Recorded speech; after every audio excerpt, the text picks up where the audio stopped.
अब नेक्स्ट बात जो होने वाला है दैट इज वेरी फैंटास्टिक, ठीक है, बहुत अच्छा बात है, बहुत बहुत ही हेल्पफुल बात है। और वो क्या है, मेंटेनिंग अ ग्रोथ माइंडसेट। देखिए ये कंप्लीट साइकोलॉजी है हमारा, ठीक है। आमिर खान की एक मूवी थी ना, 3 इडियट्स, उसने एक बात कही थी, उस मूवी का एक बहुत बड़ा जो लाइन डायलॉग निकल के सामने आया, क्या, all is well, all is well, all is well, yes all is well. और कई बार उसे उस मूवी के दौरान टोका गया कि ये ऑल इज वेल बोलने से क्या सब कुछ ठीक हो जाता है। अब देखिए बाहरी परिस्थिति का तो नहीं पता, लेकिन अंदर की परिस्थिति में जरूर बदलाव आता है। और जब अंदर की परिस्थिति में बदलाव आ गया तो मैं समझता हूँ कि बाहरी परिस्थिति भी बदल जाएगा, है ना, क्योंकि अंदर बदलाव आएगा तभी उसका परिणाम बाहर निकलेगा। तो ये ऑल इज वेल बोलने से this is what is growth mindset, ठीक है, निश्चित this is what is growth mindset, ठीक है। मतलब अपने आप को positive sentences, positive words, positive feelings, anxiety को रिप्लेस करके ऑल इज वेल को, एंग्जाइटी को ऑल इज वेल से रिप्लेस कीजिए, ठीक है। स्ट्रेस को दूर भगाइए और उसको रिलैक्स वर्ड से रिप्लेस कीजिए, ठीक है। और हर सिचुएशन में try to calm yourself, try to stay positive, ठीक है। Even when things are not going your way, अगर आपके हिसाब से चीजें नहीं भी जा रही है, फिर भी आप अपना एक पॉजिटिव एटीट्यूड बना के चलिए, एक पॉजिटिव माइंडसेट बना के चलिए। अगर आप फेल भी हुए हैं किसी चीज में, don't worry, don't worry means don't worry, there is nothing wrong if you fail, ठीक है ना। There is nothing wrong if you fail. What you need to do is you have to continue and keep trying, trying and trying. ठीक है, आप बस अपना काम करते रहिए। तो अगर आप फेलियर से डर गए, परिणाम से भय खा गए, इसको ग्रोथ माइंडसेट नहीं कहते हैं। तो अपने दिमाग पे क्या करिए, पानी डालिए और इस पे फूल खिलने दीजिए, जैसा कि ये पिक्चर सजेस्ट कर रहा है, ठीक है। कैसे करेंगे इसको, कैसे डेवलप करेंगे ग्रोथ माइंडसेट को? तो सबसे पहले तो सबसे इंपॉर्टेंट बात जो इसमें ये समझना है, जैसे हम लोग बोलते हैं ना किसी बच्चे को देख करके, ये तो गॉड गिफ्टेड है, ये तो गॉड गिफ्टेड है, इसका जो टैलेंट है, इसकी जो बातें हैं, वो गॉड गिफ्टेड है। मैं कहूं तो क्या आप गॉड गिफ्टेड नहीं है? दुनिया का कौन सा ऐसा चीज है जो गॉड गिफ्टेड नहीं है? आप मुझे बताइए, कौन सी ऐसी वस्तु जो आपको दिखाई दे रही है पूरी दुनिया में, ये पूरा संसार, ये पूरा ब्रह्मांड, ये ब्रह्मांड में मौजूद हर एक जीव, हर एक कण, हवा, पानी, जो कुछ भी प्रोसेसेस हो रहे हैं, वो चाहे ज्योग्राफिकल हो या बायोलॉजिकल हो, एनी प्रोसेस या फिजिकल हो, इनफैक्ट हम लोग जो भी सामान बना रहे हैं, the man who are inventing things, who are innovating things, ठीक है, वो भी तो लॉ ऑफ नेचर के अकॉर्डिंग ही चल रहा है। वो चाहे हवाई जहाज हो, ये चाहिए मोबाइल फोन का रेडिएशन हो, whatever is radiation is already there in our universe, उसी का यूटिलाइजेशन करके हम इसके एप्लीकेशन को कर पा रहे हैं, right, because universe is allowing us to do it. तो ये सब कुछ तो गॉड गिफ्टेड ही है। तो फिर किसी एक बंदे को या किसी एक इंसान को देख करके, उसके गुण को देख करके हम कैसे बोल सकते हैं कि वो गॉड गिफ्टेड है? आप भी उतने ही गॉड गिफ्टेड हो जितना कि सामने वाला है। इसलिए मैं समझता हूं कि everybody is God gifted, everybody is God gifted, वो चाहे जैसा भी हो। और हर किसी के अंदर कोई ना कोई विशेष गुण जरूर होता है, उसकी अपनी एक यूनिकनेस होती है। अगर मेरे अंदर वीकनेस है तो मेरे अंदर यूनिकनेस भी है, अगर आपके अंदर वीकनेस है तो आपके अंदर यूनिकनेस भी है। इस बात को समझिए। लेकिन क्या होता है ना कि हम अपने वीकनेस को इतना देख लेते हैं कि अपने यूनिकनेस को पहचान ही नहीं पाते हैं। So you have to recognise your uniqueness, ठीक है। तो ग्रोथ माइंडसेट का एक बहुत बड़ा एंगल है ये। क्या करेंगे हम लोग? अपने वीकनेस को अगर पहचानते हैं तो अब से अपने यूनिकनेस को भी पहचानना शुरू करेंगे। Yes, you are unique and everybody in this world, each and every insect, reptiles, even the micro organisms, ठीक है, even the non living things that you find on this earth have certain amount of intelligence, have certain amount of ability, have certain amount of resilience, ठीक है। और ये God gifted होने का भ्रम जो है वो पालना छोड़ दीजिए। With effort you can gain all this things. आप जितना ज्यादा प्रयास करेंगे, धीरे धीरे करके ये चीजें आपके अंदर और डेवलप होती जाएगी। आपकी इंटेलिजेंस, अगर आपको लगता है कि आप इंटेलिजेंट नहीं हो, आप काम करके देखिए, आप मेहनत करके देखिए, आप देखिए आप कैसे आपकी जो इंटेलिजेंस है वो समय के साथ बढ़ेगी। लेकिन what is required is you have to work, ठीक है। फॉर एग्जाम्पल, एक बहुत सिंपल सा एग्जाम्पल मैं देता हूँ, ठीक है। अगर मान लेते हैं किसी बच्चे ने या किसी हाँ चलिए ठीक है, किसी बच्चे ने सोचा कि उसे एक बहुत बड़ा धावक बनना है, ठीक है, और बट लेकिन उसका सपना है कि उसको धावक बनना है। He has got that mindset, he is very adamant और he desires to be and he has very strong desire to be a good runner. और वो रनिंग कॉम्पिटिशन में पार्टिसिपेट करना चाहता है और वो चाहता है कि वो फर्स्ट आए, चाहता है वो, ठीक है। अब केवल चाहने से हो जाएगा ऐसा तो नहीं है। एक होता है चाहना, ठीक है, नॉर्मली ठीक है। एक होता है सही में चाहना, एक ऐसा डिजायर जिसको करने के लिए, कुछ करने के लिए हम तैयार बैठे हैं। I am ready to do anything for it, ये वाला डिजायर अगर ऐसा है, he seriously wants to become a runner, वो क्या करेगा? वो अपना सबसे पहले फैट लूज करना शुरू करेगा, ठीक है। He will be pushed because उसका दिमाग उसको पुश करेगा, because he has that mindset, ठीक है ना। And when he gets that energy from within, because he has told himself that yes you want to be a runner, I want to see myself standing on that first position in the running competition, so I need to prepare myself, ठीक है। तो वो prepare करना शुरू करेगा। तो क्या लगता है, पहले दिन प्रिपेयर करेगा तो पहले दिन ही मोटापा घट जाएगा? नहीं, पहले दिन दौड़ेगा, हाफेगा, दूसरे दिन again he will come back, he will again run, he will again do certain exercises, ठीक है। पहले दिन जो उसने एक्सरसाइज किया था वो और दूसरे दिन जो एक्सरसाइज किया वो दोनों में कुछ ना कुछ अंतर जरूर आएगा, स्लाइट ही आएगा लेकिन आएगा जरूर उसकी एफिशिएंसी में। तीसरे दिन, चौथे दिन, पांचवें दिन, छठे दिन, 10वें दिन, इस तरीके से करके अगर वो कंटिन्यू करेगा तो फर्स्ट डे 1 और डे 15 में बहुत बड़ा अंतर नजर आएगा। उसकी एफिशिएंसी, उसकी वर्किंग कैपेबिलिटी, उसका दिमाग, उसका शरीर उसके हिसाब से काम करने लगेगा। And with practice, with more practice each day, वो क्या होने जाएगा, उसकी एफिशिएंसी बढ़ती जाएगी। और निश्चित तौर पर अगर वो काम करता रह गया, हो सकता है कि ये पॉसिबिलिटी जरूर है कि वो जिस रेस के लिए वो फर्स्ट आने के लिए वो सोच रहा हो, मे भी शायद वो फर्स्ट ना आए, मे बी ये भी एक चांस हो सकता है। लेकिन उसके अंदर ये जो डेवलपमेंट आया, ये कैसे आया? और हो सकता है कि फर्स्ट कंपटीशन में उसने फर्स्ट रैंक नहीं लाया, and if he continues to do it तो ऑब्वियस सी बात है, हो सकता है वो सेकंड कंपटीशन में फर्स्ट आ जाए, हो सकता है वो थर्ड कंपटीशन में फर्स्ट आ जाए। तो यहाँ हुआ क्या, माइंडसेट की वजह से उसका एक डेवलपमेंट होता है। वो मोटा था, उसके अंदर एबिलिटी नहीं थी, वो दौड़ नहीं सकता था, अब वो कैसे दौड़ रहा है? How has he become a fantastic runner? कैसे बन गया वो runner? Just because of his positive mindset. ठीक है, तो वही मैं कह रहा हूं। तो टैलेंट उसके अंदर था क्या? अगर शुरुआत में देखते हो तो आप कोई नहीं बोलता कि वो टैलेंटेड है, लेकिन उसने अपने टैलेंट को डेवलप किया है। किस चीज से? अपने एफर्ट से। तो इसलिए केवल ये सोच लेना, एक फिक्स माइंडसेट रखना कि भाई फिक्स स्ट्रेटजी रखना, ठीक है, कि भाई नहीं ये गॉड गिफ्टेड है, गिव अप कर देना, इस तरह का नहीं रखना। ग्रोथ माइंडसेट होना चाहिए। ग्रोथ माइंडसेट रखने का कुछ प्रिंसिपल्स है यहाँ पे जो मैंने लिखा है। वो है पहला कि एफर्ट लीड्स टू इंप्रूवमेंट, जो मैंने आपको बताया अभी तुरंत एग्जांपल दे। उसके बाद है persistence in the face of setbacks, जब हमें धक्का लगता है, जब हमारे लाइफ में एडवर्सिटी आता है, take it as an opportunity man. ठीक है, अगर एडवर्सिटी आया है तो अपॉर्चुनिटी की तरह लो। हाँ ठीक है, जिस समय आता है उस समय परेशानी होती है, at the instance for some days, for some months, even maybe for a few years you may get a setback. ठीक है, आपको झटका लग सकता है, लेकिन if you are alive, bounce back. ठीक है, एक मूवी का लाइन है ना, रीस्टार्ट, ठीक है ना, या bounce back. You need to do it, yes you need to do it. ठीक है, तो मुश्किल का दौर आया, आप पीछे गिरो लेकिन उठो। ठीक है, अगर आप जिंदा हो तो उठो। ठीक है, उठना ही पड़ेगा, आगे बढ़ो। ठीक है, तो ये एक तरीका हुआ अपने दिमाग को ट्रेन करने का, persistence in the face of setbacks. हर महान व्यक्तित्व को देख लो, किसने अपने जीवन में संघर्ष नहीं झेला होगा, किसने अपने जीवन में फेलियर्स नहीं देखे होंगे। कोई एक नाम ले लो, मैं नहीं लूंगा नाम करोड़ों नाम है यहाँ पर, आप ही एक नाम बता दो कि भाई इस बंदे ने कभी अपने जीवन में फेलियर देखा ही नहीं। ठीक है, जिसका हम लोग, जिनको हम आइडियल्स मानते हैं, जिनको हम एक सक्सेसफुल मैन मानते हैं, सक्सेसफुल वुमेन मानते हैं, सक्सेसफुल पर्सनालिटीज के तौर पर उनको देखते हैं, जिनके प्रिंसिपल्स हम लोग पढ़ते हैं, किसी भी एक इंसान का नाम ले लीजिए। मुझे तो याद नहीं है, अगर आपको याद हो तो प्लीज मैं चाहूंगा कि आप कमेंट करके मुझे बताएं। ठीक है, एडवर्सिटी सबने देखा, लेकिन महान वही बना जो एडवर्सिटी में अपॉर्चुनिटी ढूंढ लिया। वो एडवर्सिटी के तले दबा नहीं, वो उठ गया। ठीक है ना, तो ये एक एटीट्यूड हो गया, माइंडसेट हो गया। दूसरा है लर्निंग फ्रॉम क्रिटिसिज्म। जनरली हमारी कोई आलोचना होती है तो हम क्या करते हैं, हम लोग उसको वापस गाली देते हैं या वापस कुछ बोल देते हैं या उसकी शिकायत करते हैं कि क्या यार ये आदमी हमेशा हमारे खिलाफ बोलते रहता है, ऐसे बोलते रहता है, वैसे बोलते रहता है। नहीं, ऐसा नहीं करने का है। अपने क्रिटिसिज्म को स्वीकार करने का है, उसकी बातों को सुनने का है। मुझे इस बात पे एक और बहुत अच्छी बात याद आती है। एक तो कबीर साहब है, कबीर साहब ने भी कुछ यही बात कहा था कि अपने जो क्रिटिसाइजर्स हैं, उन क्रिटिसाइजर्स को आप अपने आंगन में कुटीर छपा के रखिए, अपने बगल में रखिए, क्योंकि वो जो शिकायत करेंगे, वो जो आपकी कमियां बताएंगे, उन कमियों पे आपको काम करना है। और ये बहुत जरूरी है कि आपके जीवन में आपकी कोई कमी बताने वाला हो। दैट इज वाई मैं भी बोलता हूँ कि भाई कमेंट करो, अगर कुछ कमी लग रही हो तो मुझे बताओ, ताकि मैं सुधर सकूं। ठीक है, अगर मुझे में कुछ इंप्रूवमेंट की आवश्यकता होगी तो मैं करूंगा, और निश्चित जहां तक संभव होगा निश्चित करूंगा। ठीक है, तो क्रिटिसिज्म को स्वीकार करना सीखो। और इसी बात पे एक और व्यक्ति की मैं यहाँ पर उदाहरण लेना चाहूंगा, जिसको मैं भी अपने जीवन में बहुत आदर्श मानता आया हूँ, अभी भी मानता हूँ, पहले भी मानता था। वो हमारे प्यारे सचिन तेंदुलकर जी हैं। उन्होंने भी अपने उनका एक कथन है कि people will throw stones at you and you have to convert them into milestones. ठीक है, yes, now this is the mindset. लोग आपके ऊपर पत्थर फेंकेंगे, आप उसको मील का पत्थर बना दो यार। ठीक है, आप देखो कि वो किन कमियों के बारे में चर्चा कर रही है, आप जज करो अपने आप को खुद से, उन चीजों को लेकर उन कमियों के ऊपर काम करो। Slowly will see you are growing. ठीक है, this is what is growth mindset. तो डू दिस। और अगर जैसे ही आप ये पॉजिटिव एटीट्यूड डेवलप करते हैं ना, तो चीजों को याद रखने की, मेमोरी की कैपेसिटी, मेमोरी का कंस्ट्रक्टिव काम करने का जो एबिलिटी होता है वो बढ़ने लगता है। ठीक है, और जब चूंकि एफिशिएंट हो जाता है और mindset is very positive, very able, तो फिर क्या होगा, याददाश्त तो अपने आप बढ़ना ही बढ़ना है, 100% बढ़ना है। कैसे नहीं बढ़ेगा, क्योंकि आप इसको एज ए स्किल सीख लिए हो। ठीक है, मेमोरी अब आपके लिए कोई ऐसी बात नहीं रही। The memory power is has become your skill, and once you have learned your skill, what I said earlier, nobody can take it away from you. ठीक है, till you are alive this skill is going to remain with you. ठीक है, वो आपका गुण बन जाएगा ना, गुण बन जाएगा तो आपके साथ रहेगा हमेशा। ठीक है, तो मेक इट योर स्किल। उसको कुछ ऐसा चीज मत बनाओ कि ये करेंगे तो ठीक होगा, वो करेंगे तो खराब होगा, ये वो, ऐसा कुछ नहीं है। उसको स्किल की तरह डेवलप करो, उसके जड़ को समझो और काम करो। ठीक है, उसके बाद फिर एक बात करते हैं, इंस्पिरेशन फ्रॉम अदर सक्सेस। ये भी एक बहुत इंपॉर्टेंट बात है। जनरली खास करके हमारे रिलेटिव्स हैं या हमारे फ्रेंड्स हैं या हमारे क्लोज सर्कल में कोई लोग हैं, अगर कोई ऐसा इंसान है जो सक्सेस कर रहा है तो उससे आप इंस्पायर हो। लेकिन हम लोग क्या इन्वायर्स हो जाते हैं, हम लोग जलने लगते हैं, भुनने लगते हैं दूसरे को सक्सेस को देख करके। अगर ऐसे करोगे तो ये नेगेटिव ग्रोथ माइंडसेट को दर्शाता है, पॉजिटिव ग्रोथ माइंडसेट को नहीं दर्शाता है। ठीक है, तो दूसरे के सक्सेस से इंस्पायर होना सीखो, कुछ सीखो उससे। ठीक है ना, learn from them how they have done it. ठीक है, और अपना कुछ इनोवेशंस लगा के, इंस्पायर होकर के, यू ऑल्सो मूव फॉरवर्ड, आप आगे बढ़ो, ठीक है।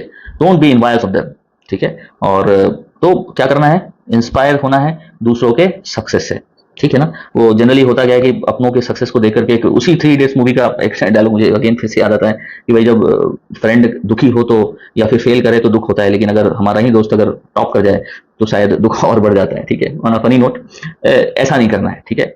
हमें दूसरे के सक्सेस से क्या करना है, इंस्पायर होना है, वो हमारे अंदर एक पॉजिटिव एनर्जी थ्रो करता है। तो हमें हमेशा हर हाल में, चाहे जो हो जाए, कोशिश करना है कि एक पॉजिटिव माइंडसेट बनाए रखें। एक निगेटिव हालात में भी अपने आप को समझाएं कि भाई दिस शैल टू पास, ठीक है ना। आई गेस कुछ इसी तरीके से ये कथन है, मुझे याद नहीं ठीक से कि किसने कहा है ये बात, लेकिन ऐसा ही कुछ लाइन है कि भाई ये वक्त भी गुजर जाएगा, ठीक है। इसका हिंदी यही है। तो अगर कुछ बुरा भी हुआ है तो accept this fact with you, ठीक है ना। कुछ समय दो, कुछ वक्त दो खुद को, और आगे बढ़ो। डोंट गिव अप नहीं करने का, जिंदा हो, आगे बढ़ते रहो, ठीक है। और जिंदा भगवान ने जिंदगी दी है तो इसको जीना ही हमारा एकमात्र कर्तव्य है, ठीक है। जितना ज्यादा संघर्ष होगा, सक्सेस भी उतना ही बड़ा होगा। सक्सेस फिजिकली पता नहीं आप जिस भी मार्जिन से देख सको, don't see success through the eyes of the people, see success through your own eyes, ठीक है। If you are not able to do something today, if you are not able to do something today and you are able to do it tomorrow, you are successful, ठीक है। if you are not able to learn something today and you are able to learn tomorrow, you are successful। तो हर एक छोटा कार्य जो आज आप नहीं कर पा रहे हैं, लेकिन उसके लिए आप प्रयासरत हैं, आप प्रयास कर रहे हैं और कल सीख रहे हैं और उस पर काम कर रहे हैं, तो आप सक्सेसफुल है। तो सक्सेस को दूसरों के नजरिए से मत देखो यार, फिर ये भ्रम पैदा करता है, ठीक है। अपने नजरिए से देखो, be satisfied with what you are doing, ठीक है। और अगर आप इस तरीके से कार्य करिएगा तो निश्चित तौर पर आप, मतलब जो भी सक्सेस का डेफिनेशन आपने ले रखा है, संभव है कि आने वाले समय में आप उसी पायदान पर पहुंचोगे। लेकिन first you need to, today you have to be successful, then you will be successful tomorrow, ठीक है। तो सक्सेसफुल होने के लिए आपको हर दिन सक्सेसफुल होना पड़ेगा, और हर दिन सक्सेसफुल होने का क्या मतलब होता है, आज निर्धारित किए गए कार्य को सक्सेसफुली कर लेना।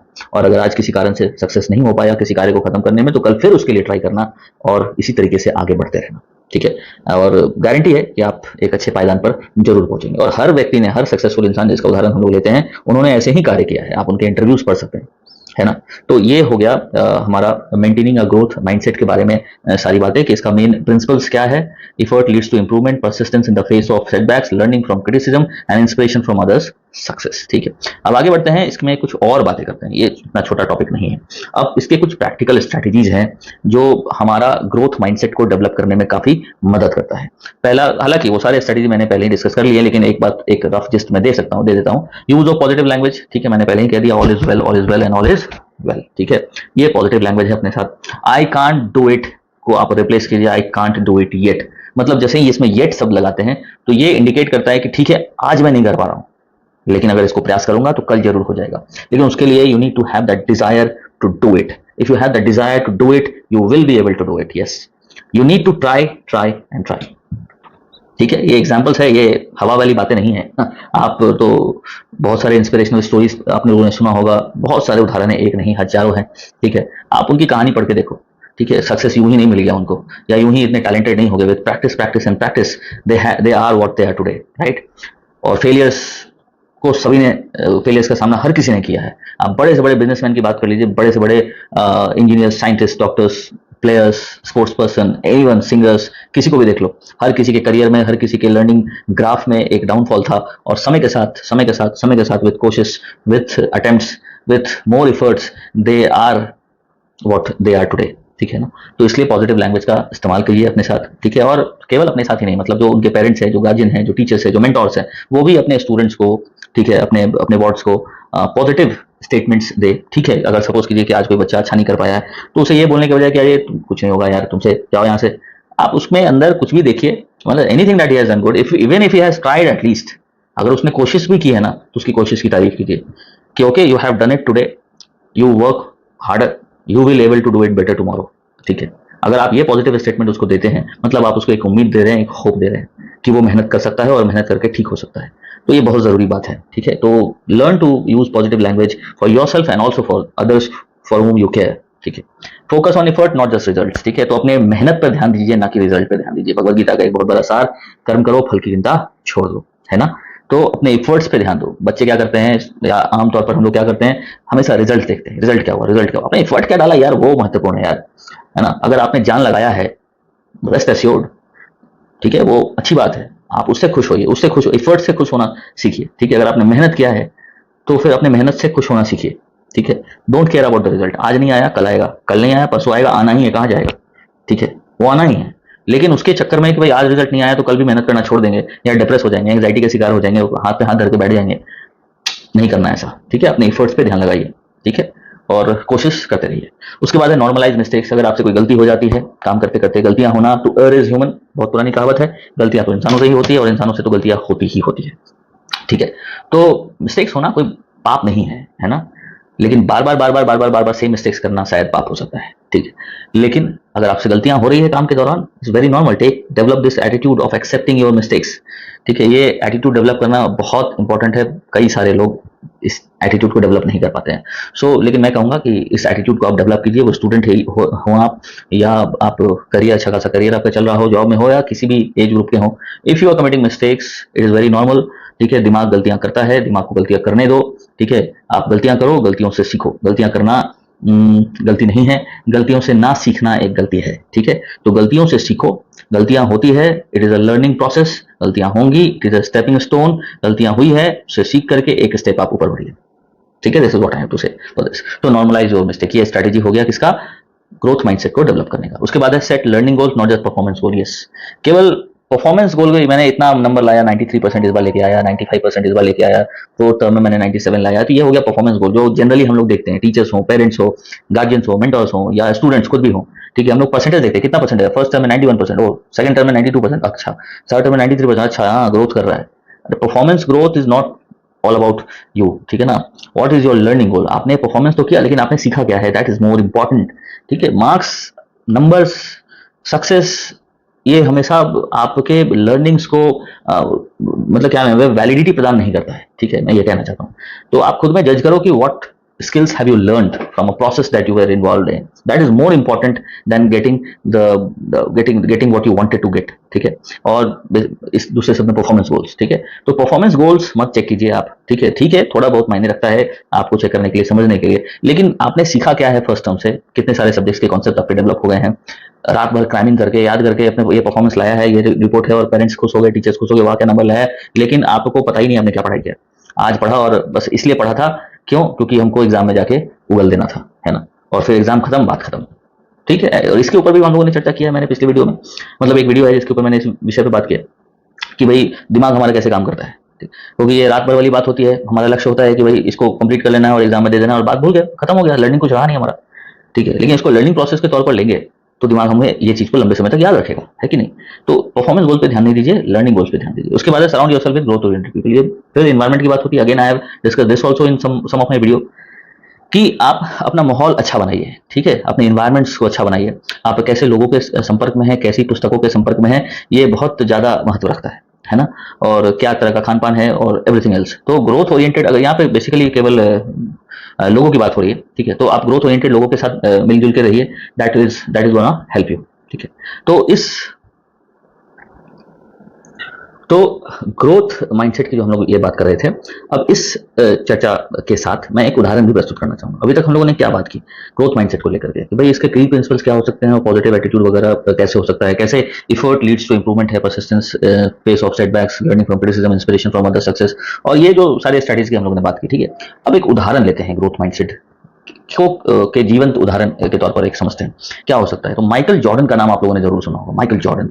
नाउ वी विल सी कि how what kind of mindset he had, क्यों उनका नाम इतना फेमस है। और कभी आप जाके आप गूगल पे सर्च कीजिए इनकी लाइफ स्टोरी के बारे में, he is gonna inspire you, ठीक है। और ऐसे हालांकि बहुत सारे इंस्पिरेशन है हमारे पास, लेकिन आज इस संदर्भ में मैं इनका उदाहरण आपके सामने प्रस्तुत करूंगा। इनका एक डायलॉग है यहाँ पर लिखा हुआ मैंने, आप इसको जरा पढ़िएगा, ठीक है, मैं पढ़ के बताता हूँ इसको, कि भाई Michael Jordan, one of the greatest basketball players of all time, is a prime example of growth mindset. Despite being cut from his high school basketball team, he didn't give up. Instead, he practiced relentlessly and continuously worked on improving his skills. Jordan famously said, now this is very, very important, what he said, I have missed more than 9,000 shots in my career. I have lost almost 300 games. 26 times I have been trusted to take the game winning shot and missed. I have failed over and over and over again in my life, and that is why I succeed. This is growth mindset. ठीक है, this was what I was trying to say कि how you need to develop it. What he is saying at last, I have failed over and over again in my life, and that is why I succeed. अब इसी बात पर एक बहुत famous हमारे inventor, ठीक है, थॉमस अल्वा एडिसन, उन्होंने भी कहा था, I have not failed 1000 times. ठीक है, जब उन्होंने 1000 बार बल्ब के बारे में जब चर्चा कर रहा, बल्ब के आविष्कार के लिए वो प्रयास कर रहे थे, तो ऐसा माना जाता है कि 1000 बार शायद वो फेल किए थे, वो अनसक्सेसफुल रहे थे, और फिर बाद में जाकर के after his 1000 tries he succeeded in lighting up a bulb. ठीक है, तो उन्होंने भी ये कहा था कि I have not failed all this. ये जो लोगों ने कहा कि आप फेल कर, नहीं, मैंने फेल नहीं किया। ठीक है, I learned all this thing, this is what he said. ठीक है, तो फेलियर्स से सीखना, फेलियर्स को अपने स्टेपिंग स्टोन्स समझना ही ग्रोथ माइंडसेट की एक पहचान है।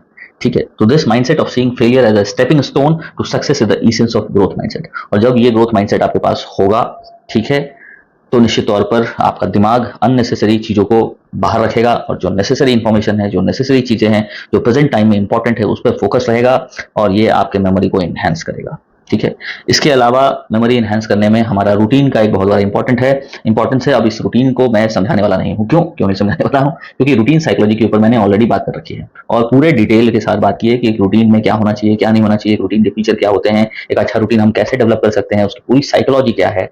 ये सारी चर्चा आपको मेरे प्लेलिस्ट में मिल जाएगा। हालांकि प्लेलिस्ट हमारे चैनल पे मिला नहीं है, but if you scroll down you will find the videos over there. इस प्लेलिस्ट में बना दूंगा बहुत जल्द। ठीक है, लेकिन इफ यू स्क्रॉल डाउन और you may search routine psychology, या मैं लिंक भी डिस्क्रिप्शन में दे दूंगा, you may go there and click on the link and then watch the video regarding routine psychology. तो रूटीन भी, एक अच्छा रूटीन रहना हमारे जीवन में हमारे दिमाग को क्या करता है, एक स्ट्रक्चर प्रदान करता है। ठीक है, जब ये दिमाग स्ट्रक्चर्ड रहता है, ठीक है, तो बहुत सारे काम इफर्टलेसली हो जाते हैं, है कि नहीं? और उससे हमारा अननेसेसरी स्पेस खर्चा नहीं होता है, अननेसेसरी ऊर्जाएं खर्चा नहीं होती है, और ये थोड़ा रिलैक्स तरीके से काम करता है, और जो जरूरी ऊर्जा होती है उसको याददाश्त बढ़ाने में काम होता है। ठीक है, तो आज की इस चर्चा के लिए इतना ही।